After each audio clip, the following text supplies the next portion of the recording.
So welcome back to the Wilton Report. I am Josh Wilton. So if you want to understand where a residential market is going, you have to look past housing.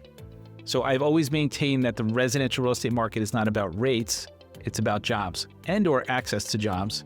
The restaurants you go to, the medical office you go to, the commercial spaces you commute to, that's all jobs. And if you think about it, 85% of a person's week is job related. How they go there, where they go, what they do, proximity to their home. So today, we are going to talk about jobs in the Mercer, Middlesex, Princeton corridor.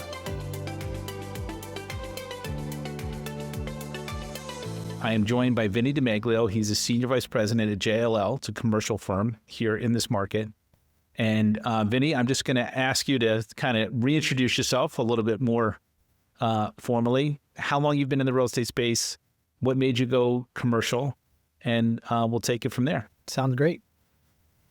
So thank you very much for having me today, Josh. Real estate was not necessarily something that I ever saw myself in until a family member approached me after I graduated college in 2009 and said they were looking to hire a couple of young juniors to get into business, to cold call, to canvas, to learn what commercial and corporate real estate was.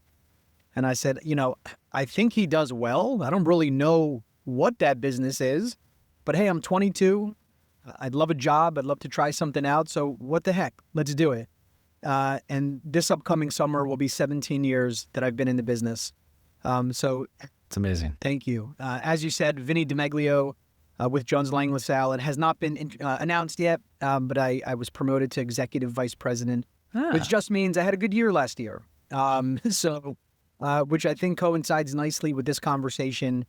I grew up in Mercer County. My family actually immigrated to Princeton back in the 1960s, so I'm very much ingrained into the fabric of this community, both on a personal and a professional level. So it means a lot to me to show up every day, to come to my office here in Carnegie Center, and to know that I've got deep roots here, and I'm giving back to the community, not in the way that we usually talk about it, but, lending my hand on a professional level to make sure that the surrounding buildings are filled, that they're maintained, that people are educated on what it means to live and work right here in what we call the greater Princeton market. Like you said, all of Mercer County, portions of Middlesex, which encompasses what we call about 21 million square feet of commercial and corporate office space, Class A, Class B, Class C. It does encompass the doctor offices that you mentioned before that people are going to. We don't focus at all on retail as a company, on residential, unless it's a multifamily building that's being sold. We do plenty of retail, we do warehouse, lab space. We work with the pharma companies, but a lot of us tend to stay in one particular lane or another. I tend to be an office real estate broker. I work with both tenants and landlords, so I advise the companies that are looking for space, that maybe are looking to expand the space or renew a lease, and I also advise the owners of those buildings. I have medical office buildings that I represent and pharmaceutical companies that have lab space as well. So that's really where I excel. Why don't we just pause and explain what Class A, Class B, Class C is? Because this is pretty much a residential show. Sure. So we'll take a breath before we move on and explain what that is. So the Class A office buildings, they vary. Location really matters. The better the location of the building, the better the class of the building, but also the age of the building, the type of materials that the buildings were made out of, the types of amenities that are within that building, cafeterias, fitness centers, conference rooms. So you could have a very well-located building that has no amenities, that has not been upgraded, that's 40 years old, and it's a Class C building. So you have to be careful with the grade of these buildings. But one thing that we have done within our office, I would say over the last 10 years, is that we realized that there's actually a difference even within the Class A segment. So to say, I want to be in a Class A building is not actually enough. You really need to understand, do you want to be in like a Class A plus building, or what we call a premier Class A building, or just, hey, run-of-the-mill Class A building. It's very nice. It's got a couple of amenities, but we understand that there's something better out there. Because something that I can get into a little bit later is that there's a difference in price. So when you say I want to be in a Class A building, they're not all priced the same. The price is going to vary. If you're really not interested in amenities, you just need standard, good old-fashioned Class B office space, well, there's a pretty significant difference in price there as well. So, we try to really get to the root of what our clients are looking for. If it's a tenant that needs space, where do you want to be? How much space do you want? What is the workplace that you desire to have? What are people showing up to every single day? Is it a fun, collaborative atmosphere? Is it more of a heads-down, focused type of atmosphere? That's going to depend on what industry our clients are coming from. We work with law firms. We work with accounting firms. We also work with tech companies, like I said earlier, pharmaceutical companies, and really everything in between. So I think the type of people that you have come into the office and even the type of leadership is really, really important, because if you look back, let's just say 15 years ago, it was very straightforward. Private offices on the perimeter. So if you had a private office, you had a window, right, with a nice view and natural light. There was a big cubicle area with people just sort of packed in. Not a whole lot of collaboration spaces for people to talk and share ideas. That's really changed. Right now, I'm sitting in a phone booth within my office space, which was was a really cool addition for us. We partnered with, I should give them a shout out here. I hope that's okay. But with 100%. OFS is the manufacturer. They bought a company called Room, and then they supplied their furniture through ICI, which is out of Ewing. So they were so gracious to provide us with this phone booth. And, it's something as small as a phone booth that can change the culture of the office because, a lot of organizations have decided, this was maybe 10 years ago, no more private offices. Everyone's going to be sitting in a cube. Michael Bloomberg did this. He sits in a cube, and everybody said, we want to emulate that, and that's great. But that, again, depends on the leader, depends on the type of organization you have. We're on the phone a lot here. So, having open space doesn't really create the atmosphere that somebody wants to be in if they want some heads down work. So being able to have a phone booth and a couple of enclosed rooms to have these types of conversations and dialogue with clients that might be more of the private nature, it helps. Otherwise, you're sitting at your desk, you're listening to somebody else's conversation, and you're thinking to yourself, I'm just going to not do anything until they're done because I'm distracted. And then that's going to bring the overall productivity of the office down. So we wear a lot of hats as a real estate broker. Originally this job was meant to be find space. Just find me space, negotiate the rent, negotiate the tenant improvement allowance, which if your audience doesn't know, that's the amount of construction your landlord is going to pay for as an exchange for the lease that you're going to sign. Nowadays, not only are we finding space and negotiating terms, but we're helping them come up with a strategy around the workplace that they want. We're helping them design spaces. We're helping them negotiate leases. These are things that all require professionals who do those things. You need an attorney to review your lease. You need someone that can design space like an architect or somebody who's in workplace strategy, which is something that we provide here at JLO. So there are a lot of different components that go into your typical commercial deal that so many people, Josh, when we talk to them, they don't know. And to their credit, because they've never done it before, or maybe they did it once in years ago. And it's just, it's such a complex negotiation and situation. For your world, it's like telling someone that never bought a house before, we got to go to the bank. They got to approve, this amount of the mortgage that you want them to pay for. And they're going to need all your records, right? They need every piece of information on you over the last, 2 years or whatever it might be. And then there's title and there's closing costs, and people are like, oh my gosh, I didn't know all that went into this. It's very similar in a commercial lease. None of that stuff, but just many nuances. So we believe that we are an incredibly valuable asset to people that need space, or just simply say, hey, we have this lease and it's coming up in a year. We could really use a professional's eyes on this, and their advice. Are we paying too much? How's the market changed over the last 10 years? Can you help us maybe get a refresh of the space? It's looking kind of dated here. So there's a lot of different things that we do. And it's interesting because I think, people go to work, but they don't realize the effort that it took to get them into that space, right? And it's everything from you guys being the tip of the spear, identifying it, like you said, negotiating it. But now you're sort of like, you're almost on the design side. Like, do you really want an open space? Like, and it's interesting that you've sort of vertically integrated into helping people understand that, no, you need private offices, or you need a row of phone booths, or you need that extra conference room. So that's pretty interesting. So what are you seeing, like when we met, right? And I know I was fanboying you from the crowd, but you gave the most amazing presentation as to really what's happening in, we'll call it the greater Princeton corridor. And, why don't we talk about that? Because I do think that it's an underrepresented part of the market. I don't think people realize that the success of the residential market, meaning the value of your home, is tied to jobs. Full stop, end of story. No jobs, no equity. So why don't we talk about what you're seeing, and I'll let you just kind of run through your deck, and we'll chat about it as we go. Yeah, thanks. I appreciate the kind words. If we take a step back and we try to understand where are we within the world, right? It's a big world, but we're in a small microcosm that we call the greater Princeton market. And if you zoom out a little bit, you get to understand, wow, we're right in the middle of New York and Philadelphia, which are two very big and very important markets.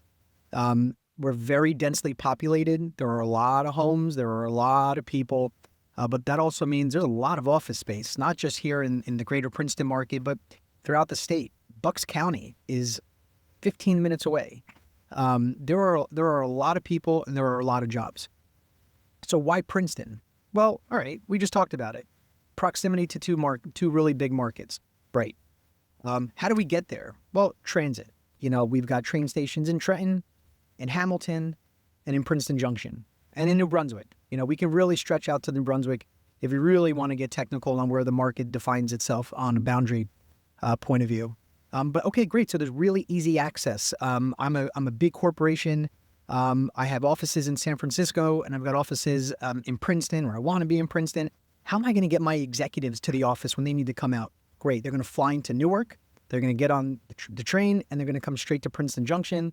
And they're either going to be able to walk to their building or take a very quick 2 to 5 minute Uber ride to basically anywhere that they want to go. So getting here is super simple. Education. Obviously, we've got Princeton University. They are the economic monster that drives activity here. And it's been a while since I saw this, but at one point I saw that their output on an economic level was about $3 billion a year to this region.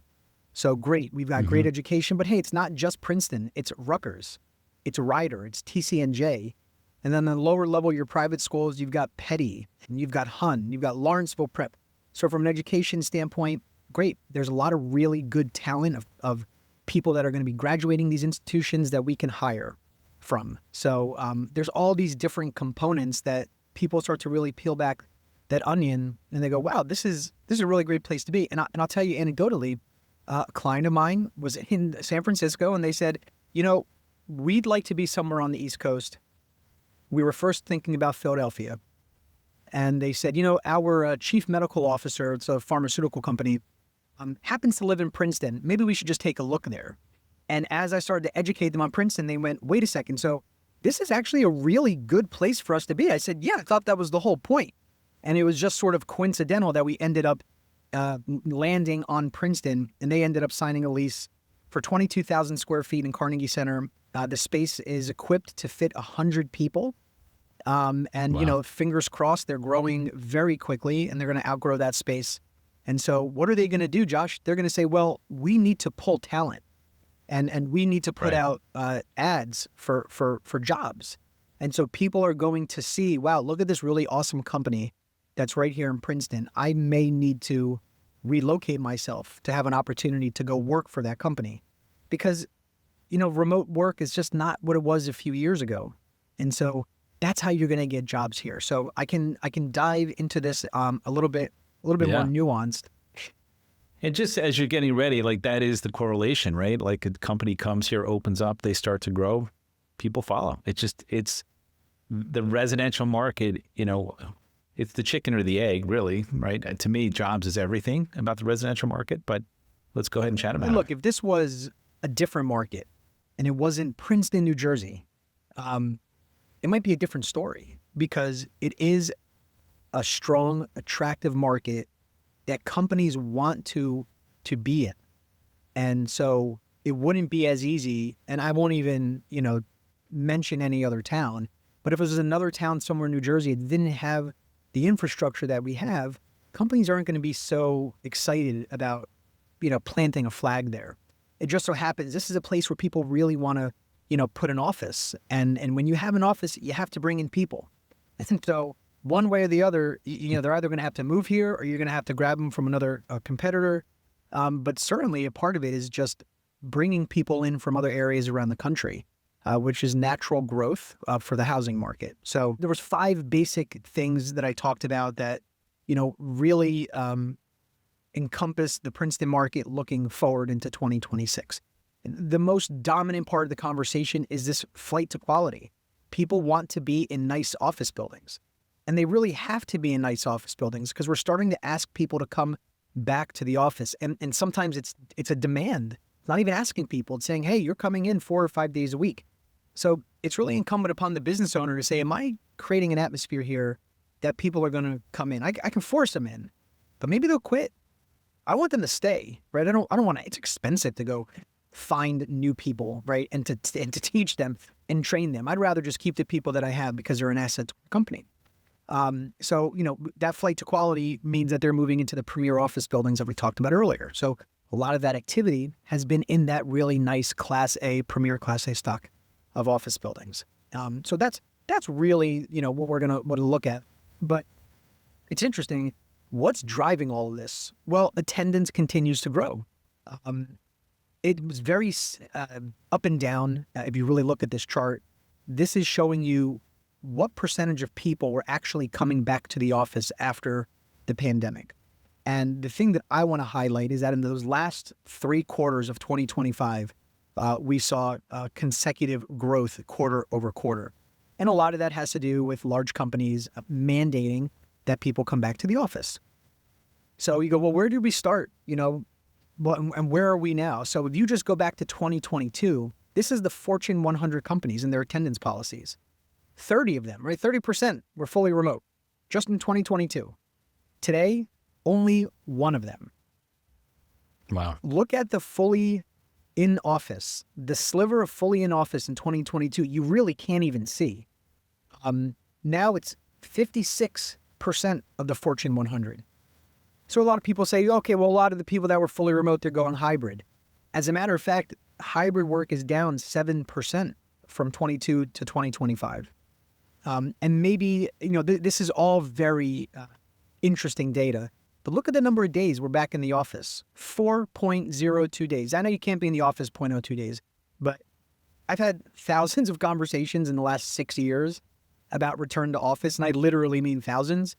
And nobody really ever saw it getting back to 3 days. I think it was, hey, if we're lucky, we maybe get people back in, somewhere between 2.5 and 3 days a week.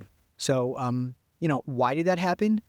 Because there are fewer jobs available. So when the market had, a ton of people looking for work, they were able to dictate what that work policy was. The business owners, they lost all their leverage. Right, so the unemployment rate really matters in that case, and now that the pendulum has swung back to the business owners, they're saying, "Hey, look, if you don't want to come work for me in my office 4 or 5 days a week, that's fine. There are more people out there that need work that are willing to come in here and work the amount of days that I want." So when the employment rate is higher, the leverage swings to the business owners, and when it's lower, it swings to the employee that's looking for work. Yeah, and we're seeing that. I mean, we, post coming out of COVID, it was 1 day a week, and then it was 2 days a week. Now, I'd say the majority of our folks, like our customers, are 3 to 5 days a week in. It's much rarer to meet anybody who's like, yeah, I'm fully remote. Well, and think about it. It's almost like it's such a novelty, And what's the math on that? 3 to 5 days a week is 4 days a week, which is exactly what we're seeing. And I thought the funniest thing, if you really want to just laugh about it, is when, the companies that created, the ability to be hybrid or to work from home and to be able to access each other through Zoom started calling their people back 5 days a week. They were the ones applauding, oh my gosh, we're never going back to the office. And they were one of the first to say, this just doesn't work. And look, it's a polarizing topic. For some people, being home works for them. They are more productive. They are better parents. They are better spouses. It's just a better arrangement for them. That has always been the case. I don't think anything's changed. People have worked from home for a long time. But I think when you have this conversation, you think about it just on a grand scale. Like, look, we're not zooming in and talking about one individual person or another. As a collective, being in the office from an employer's point of view is how innovation happens, is how we're most productive. It's how we collaborate. And, you see somebody from the corner of your eye and you go, something, I had an idea for that person. I wanted to run it by them. When you're home, it's just not going to happen. So it's really industry driven. It's task driven. If you're a heads down type of worker, maybe that's not so important. If you're an introvert, maybe it's not so important. But I think like I said, as the collective whole, being in the office is going to produce better results for your employer. So, having said that, we look at the leasing velocity in the market. And, I'll be honest with you, these numbers, they're not 100%, to be able to track leasing. I'm actually jealous of the residential market because you can track the home sales, public records. It's all there for you. Getting information on space that's leased is very relationship driven. So, we do have an MLS, but not every building owner subscribes to it. So you're not going to be able to see. Yeah, it's more fractured. It's very fractured. Like there's an owner that I know that did 400,000 square feet of leasing last year. That's not in these numbers. So look, I'm showing we had 600,000 square feet of leasing last year. It was more than 1 million square feet. But it's still, if you look at this chart, look at how inconsistent the leasing was. You might have had a big lease here or a big lease there, but it was very up, down, up, down, up, down. 2025 was far more consistent. And that's the consistency that we want because you don't want to really have to worry about having a major spike in quarter one, doing all this leasing, and then quarters 2 and 3, there's nothing going on. So I think the leasing velocity really stabilized itself last year. And, look, one thing I didn't mention before is that what makes up a good chunk of the Princeton market are these life science companies. So you had Sando Pharmaceutical. They actually downsized their space, but they're making a very long-term commitment to stay within the greater Princeton area. It's a lease that's going to be, greater than 10 years. They're going to spend millions of dollars on the infrastructure of their space, which is great. And we don't even call it downsizing. We call it right-sizing. They just don't need the amount of space that they have today. So they're taking 78,000 feet. They're staying in Plainsboro. Acadia Pharmaceutical, they're 25,000 feet. They went to 52,000 feet within Carnegie Center. Cardigan Bio, that's the client of mine I mentioned earlier that was looking to move from, open an office. They currently have an office in San Francisco. And that was pure absorption, which means they weren't here. So they took away 21,000 feet of vacancy. Right. And so, life sciences are going to continue to really buoy this market, in addition to all the organizations that want to be in and around Princeton University, right? And the companies that want to support the life science companies. And that can mean that it's a tech company that works in the pharma industry. That can mean that they're attorneys and that they're accountants and all different types of individuals that support the life sciences market. They want to be here and to be around those companies. And look, the thing I did not say anything about during my presentation is AI. The university opened up an AI hub partnership. Their lab, with CoreWeave and Microsoft. I mean, they have these phenomenal partners. And we're starting to hear a little bit about AI companies that are looking to open up offices here. And none of them are flashy. None of them are going to make a big splash, taking 50 or 100,000 feet. But hey, these guys open up 1,500 feet and those guys open up 3,000 square feet. 5-10 years from now, who knows what the growth of those companies are going to be. So that's going to bring in a ton of jobs into the Princeton market, which, like we said, is going to correlate to people moving into Princeton. And that's going to help continue to drive home value. Demand for premier office space. This is where we start seeing that correlation of different types of space. More people are looking for the premier Class A space. So actually you're seeing the vacancy rate for premier Class A go down. And they're actually even moving out of like your standard Class A space. They're saying Class A is not good enough for us now. We need the premier Class A space. So the vacancy for the premier Class A, the standard Class A is going to go up. And then because of that, you find that delta. So it's about 10% difference in asking rents, which is approximately $3 a square foot. So if you are a 20,000 square foot tenant, it's going to cost you another $60,000 a year or $5,000 a month to be in the premier space. And some of your audience here might have went, whoa, $5,000. Think about it.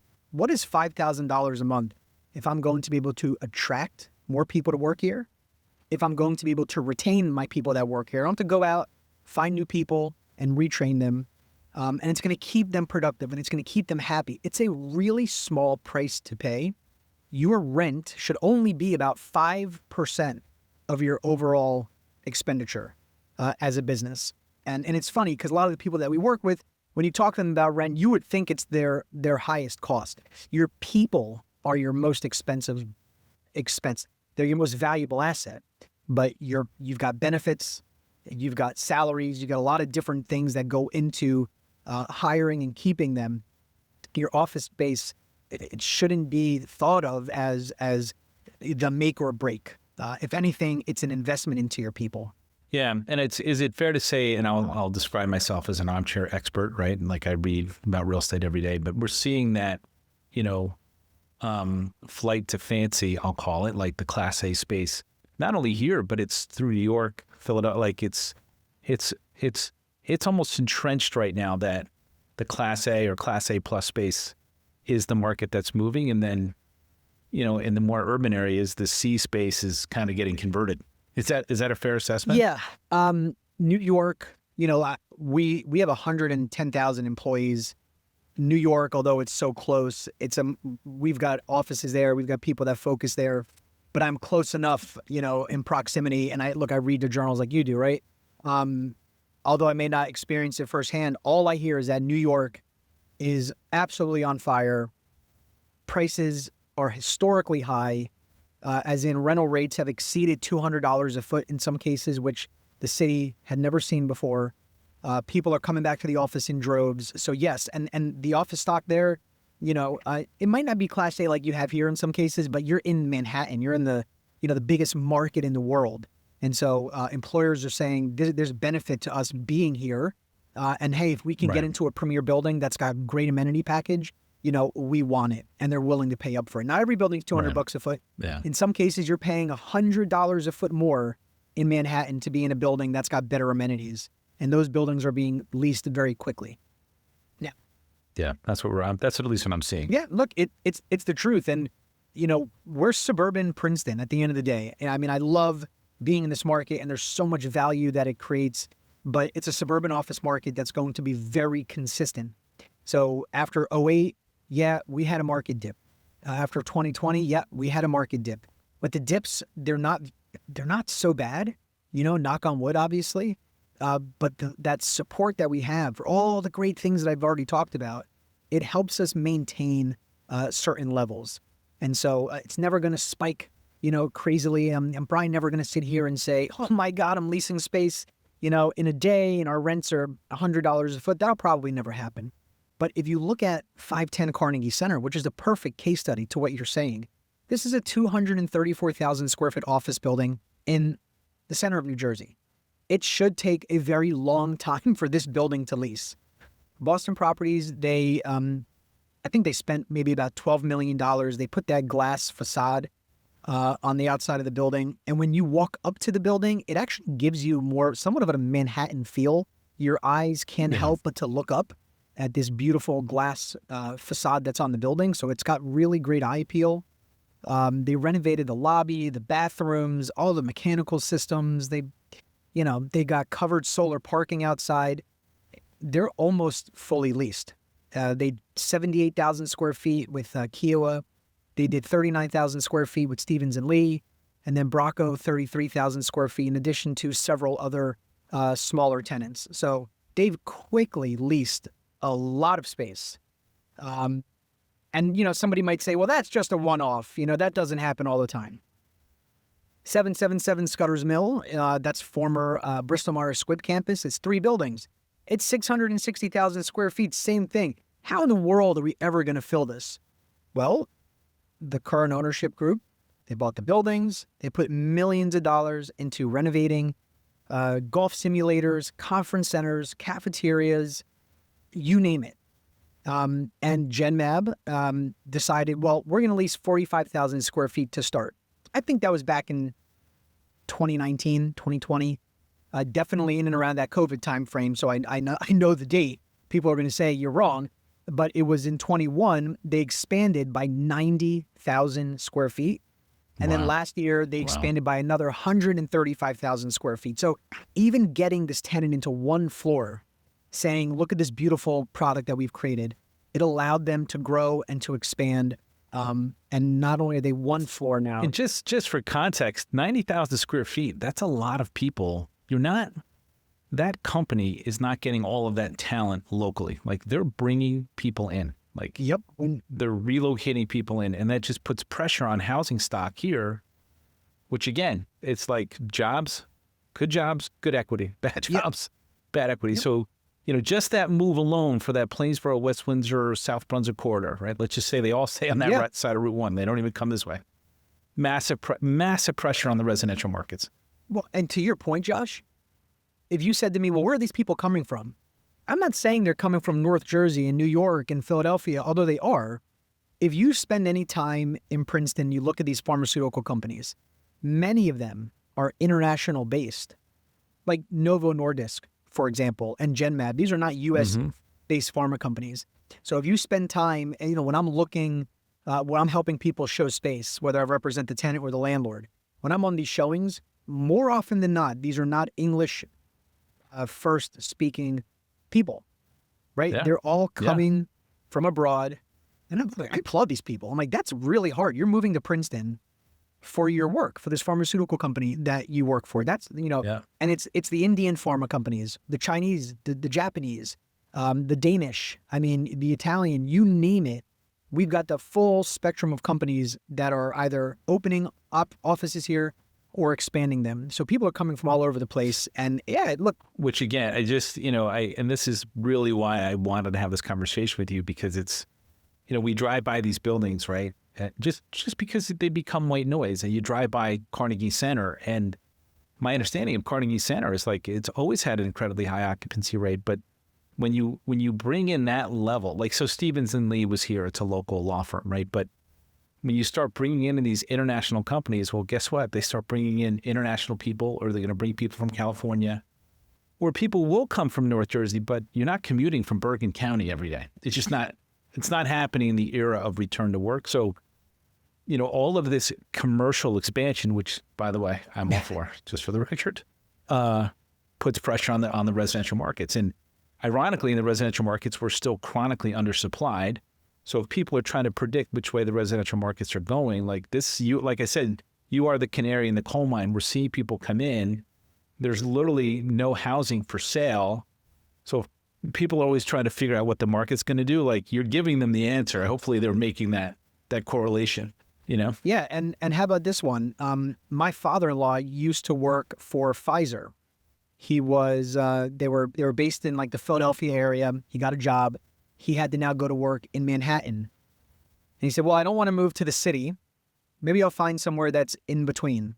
He moved to Robbinsville, right? So it's not even the people that necessarily have an office here. But if you rewind, and we talked about being equidistant to Philly and New York, this becomes the mutually inconvenient place for people to live. Yes, we see that a lot. Right. One spouse in Philly, one spouse in New York, and they end up right here. Even for companies might say, well, hold on a second. Let's look at it a different way. We've got people working in New York. We've got people that live in New York. We got people that live in Philadelphia. Where should we put the office? Put it in Princeton. It's in the middle. It's mutually inconvenient. Mutually inconvenient. So from both angles, you're seeing people say, let's either open an office here or let's have our people move here. And that both of those are going to help drive housing here. Yep, 100%. So, these case studies, they're just two of many. Sandoz, Croda, Toll Brothers, et cetera, et cetera. It's, probably 2/3 leased now. And people might say, only 2/3 leased. It was 0% leased, Listen, when the BMS when they moved down, I was one of the dour doom and gloomers. I'm like, they're never going to lease that space in here. Here you are. They may not have unless, you put the money into it. It's corny. Right. You made it again. You make that investment in Class A space, and it is what it is. It seems to just be, 100%. So 100%. Yeah, just again, it's on the presentation. I'll mention it.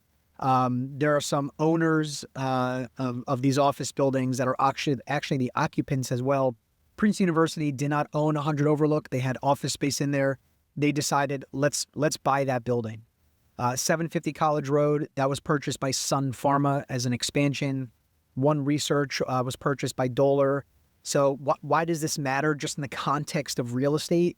When you have an organization that owns the building and occupies it, this space is no longer within the office stock.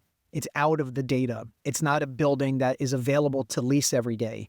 So we're very overbuilt. We have too much office space in New Jersey. When I got into business in 2009, it was a 26 million square foot market. We've gone through some evolution in the markets with, warehousing over the last, let's call it 7 to 10 years, where buildings were torn down to build more warehouse. We're seeing conversion now to multifamily. There are several buildings in the market, just to keep that conversation going, that are planned for residential conversion. This list here, these are buildings just over maybe the last 5 years that have already been converted or planned to be converted. And it represents about 784,000 square feet of office space that is now no longer or will be no longer available. So we need to reduce the overall inventory of office space. So today we're at about 21 million feet. My prediction, 10% of the market is obsolete. It just is. The buildings are old, they're outdated, they haven't been renovated. Nobody's ever going to want to go there. So just by that virtue alone, there's 2 million square feet that you can pull out of the market. There will be some buildings that just become run down, poor ownership, bad management, and that'll help to reduce the overall stock as well. So I don't know. I think 19 million feet, 18 million feet in the next 10 years is probably where we end up. And that's going to create an overall healthier market. So the pipeline is full for 2026. We're tracking approximately 1 million square feet of tenants that are in the market looking for space. A fraction of that will come to fruition, right? Right. But it's February 12th, and there are plenty of tenants that have not entered the market yet for the year that will. So I'm incredibly busy. I'm happy to say that. It's not always that way. It's been after 2020 that... Yeah, I think people don't realize in our business, it's okay to be overworked. I welcome it. Bring it on. I welcome it with open arms. I'm a father of 3, under 10 years old. I cherish the time I have with them. So no matter how busy I get, that is my number one priority. But at the same time, I need to be really busy at work to be able to, fulfill the dreams that I've aspired to create for them. So yeah, I mean, I'll be the first one to tell you when I'm not busy, but I'm also an eternal optimist. So even when the markets are down, I think to myself, there's only one way to go. You kind of feel like you've hit, rock bottom sometimes. And I'm never the guy to pick up the phone and go, it's just going to get so much worse. I go, here's the market. Here's where we are, right? Let's not forget the foundation that we have here. Why is Princeton an attractive place for companies to want to operate? That Princeton cachet, it's very real. It is very real. And that will always drive housing. And not everybody wants to live in downtown Princeton because they just can't afford it. So you go, fine, right. I'll go to Lawrenceville. I'll go to West Windsor. I'll go to Robbinsville. I'll go to South Brunswick. Again, just like with my father-in-law, Robbinsville became a destination for him for proximity. And that really helped drive activity in that market because I'm sure he wasn't the only one, right? His employer was saying, here's where we can put you. So when they were hiring him and hiring others, they were probably driving that activity for more than just one family. 100%. And in Robbinsville is an example. I know it's more on the retail side, but it's an example of how commercial real estate, at least retail real estate, can transform an entire town. I mean, Robbinsville Town Center didn't exist, right? And it's the hub of the retail and the businesses that are there, surrounded by residential. And that's what I say. That's really why I'm very grateful that you came on today to talk about what's happening. And hopefully we can do a regular forecast and you can keep us updated what's happening on the commercial side. And, I hope for the folks listening, it's the direct, like when you drive by these buildings and on our side, the people that are moving there, you're bidding against them on that house in Lawrenceville or in Robbinsville or in Princeton or West Windsor. There's people moving into the area. It's a very desirable space. And, we'll definitely keep you updated with that. So, Vinny, how do people find you? What's the best way? If somebody has a commercial referral, he's got 3 kids, he wants to expand his commercial empire, how do they find you? What's the best way? LinkedIn is great. It's Vinny DiMeglio, which I'm sure you'll have the spelling of that. We'll put it in the thread. And look, I am incredibly easy to find. I've got leasing signs all over Mercer and Middlesex County, many of which have my cell phone on them. If you Google me, my cell phone, my personal cell, and my email address are there. I have to be accessible. I need people to be able to find me very easily. And if it's not easy, they're going to move on to something else. So I welcome everybody's phone calls, emails, text messages. I will say, you said something very interesting about, driving by some of these buildings and maybe not understanding exactly what's going on inside. And I have people say to me, oh my gosh, I see that leasing sign outside of that building. I can't believe it's empty. And I go, there's one 2,000 square foot space in that 100,000 square foot building. Well, what about the leasing sign? I go, look, I put a leasing sign in the ground and it stays there for a decade, as long as I'm the agent, right? Right. Even, I've had many times I've leased the building up to 100%. That's not easy to do. It takes a long time. And then, 2 months later, you have 1 or 2 tenants move out. And so it's just static marketing to make sure that even when we're 100% leased, people don't stop picking up the phone because, if that building's filled, we'll bring you somewhere else. So, whether you have a lease that needs to be restructured, you're looking to relocate, you're looking to open an office, you're looking to sell a building, buy a building, these are all the things that we do every single day. We are full-time, 24/7 focused on the commercial and corporate real estate market in this area. So we love talking about it. I appreciate you very much for your kind words, for your invitation today. And thank you for being here. It was great. It was really great. Great to see. And I will say on the residential side, it's exciting to see people are moving in. Yeah, without a doubt. So it's good to see. So thank you very much for coming today. So that is a wrap. Thank you for tuning in. Again, my name is Josh Wilton, and this is the Wilton Report.